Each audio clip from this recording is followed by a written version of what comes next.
The Huawei P9 with its fantastic build and unique dual lens camera has been with us for well over a month. Let's see whether this much talked about smartphone is worth all the attention it has grabbed.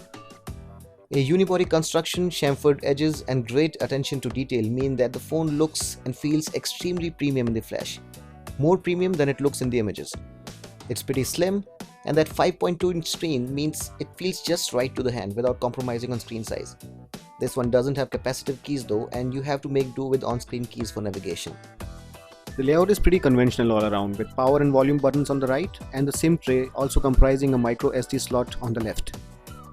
The 3.5mm socket, speaker grill and USB Type-C port are all at the bottom. The fingerprint sensor, meant to scan the index finger, is at the back, and it's pretty fast too. The back panel also gets a duo of lenses, giving this one its unique and, should we say, premium appearance. The sensor slots are accompanied by a dual-tone LED flash, laser autofocus window and Leica branding. More on that later though. The screen here is a Full HD IPS LCD display. While the glass protection brand and version is not officially specified, it's pretty tough and very scratch resistant, as our prolonged usage has proven. The screen is bright and vivid with a pixel density of 423 ppi. We love the way the screen feels smooth and responsive. There's a certain sense of fluidity to using this screen which is difficult to explain, and it's something we absolutely love. Sharp, bright and pretty contrasty for an IPS, that screen is one of the highlights of this phone. While default color reproduction is great, you can also customize the tint with setting the color temperature individually. Overall, the screen is pretty bright, vivid and natural and doesn't leave anything to complain about. It's a joy to use unless you are a sucker for those Quad HD heavy on battery displays. Huawei is one of the rare electronics makers to boast the capability of making its own processors. The P9 is powered by its own top-of-the-line octa-core Kirin 955 SoC. It's clocked at 2.5 GHz for 4 cores and 1.8 GHz for the other 4. There is 3 GB of RAM, which is more than sufficient. Now, while some other phones are offering more than double that number, it's notable that they aren't actually using even half of it. The phone also gets a sizable 3000 mAh battery and 32 GB of onboard memory, expandable to 256 gigs. There's no dual SIM capability for the global version we have here on test though. The P9 we had on test gets NFC, Wi-Fi, Bluetooth 4.2 and 4G connectivity with VoLTE. Inside the box you get the phone along with a pair of earphones, a USB Type-C cable, a charging brick, some documentation and a SIM tray ejector tool. The P9 runs Android 6.0 Marshmallow with Huawei's Emotion UI 4.1 on top. It's a pretty simple and intuitive interface, if a little different from most other such UIs with its own single layer. If you're used to those conventional Android UIs, this one will take a wee bit before you know its ins and outs. The Emotion UI is packed to the gills with numerous features and it's a delight to use. The camera is the absolute highlight here, what with Leica branding and all. If you don't know already, however, Leica has only consulted Huawei for the camera and not actually built it, and thus the co-engineered by Leica branding. The P9 gets 2 sensors, one monochrome and one RGB. So while the RGB sensor captures the color detail, the monochrome sensor captures light and detail. Two are then merged by the software for what's expected to be a superior image. The images are actually pretty crisp and definitely above average with tons of detail. Are they the best in business? Well, comparable but not the very best for sure. Another issue is how this system bumps up the images. They look more saturated and high on contrast than natural. That little gripe apart, the camera works fantastically well. The P9 employs a hybrid laser and phase detection autofocus for snappy latch-ons. A standout feature is the camera's performance while taking macro shots. Low light performance is pretty solid too.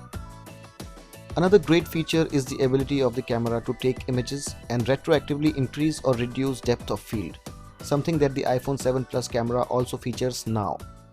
The only issue is if your primary subject's outlines are not very well defined, for example a cobweb, ruffled hair or leaves of a tree, then a part of the subject can appear as smudged sometimes. The camera app gets a fully manual mode, a true monochrome mode, HDR, long exposure night shot, time-lapse, slow motion and a whole array of modes. The detail in the pictures, especially in well-lit environments, is absolutely fantastic.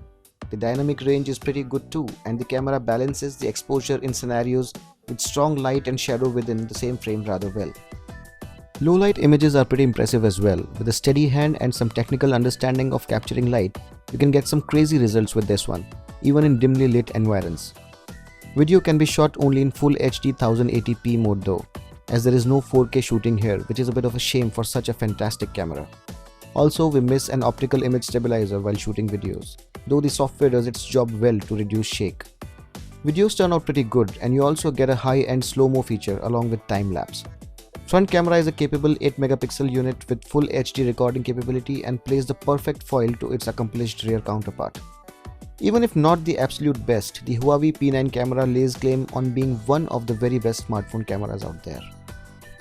Huawei's flagship Kirin 955 SoC along with 3GB of RAM offers commendable performance. Graphics are handled by the capable Mali T880 GPU. This setup is ranked a shade lower in terms of outright performance as compared to the current crop of flagship SoCs like the Snapdragon 821. That said, performance is pretty close to the very best and the P9 can handle almost everything you throw at it with gay abandon. Multiple windows and multitasking is handled without any issues whatsoever. For everyday use and gaming, this phone offers a user experience comparable to the very best. Sound output is through a single speaker and it's decently crisp and loud.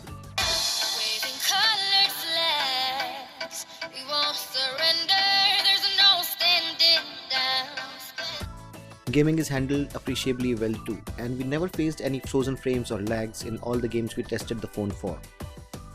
Here are a few screeners of the system in action, handling some resource-heavy games.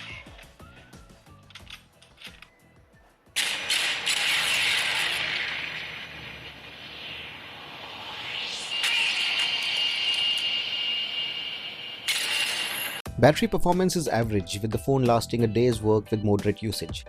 Press it harder and the P9 would run out of juice before your day ends. And it would be a bit of a problem as the charging here isn't quite as quick as on some of the rivals.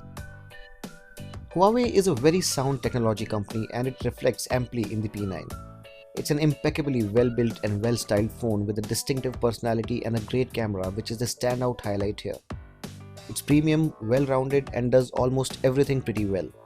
We have been using this phone for an extended period now and we love it a bit more every day. On the downside, the battery could have been a bit better, but that's not our gripe here. At nearly USD 520 or INR 40,000, it is quite pricey for a wide majority amongst us. Then again, it's a unique phone featuring a rather distinct and expensive tech. But if a dual sensor camera actually catches your fancy, the P9 can save you a lot of money, as the other option would cost you almost twice as much. And for the P9, that should be a great concluding note, we think.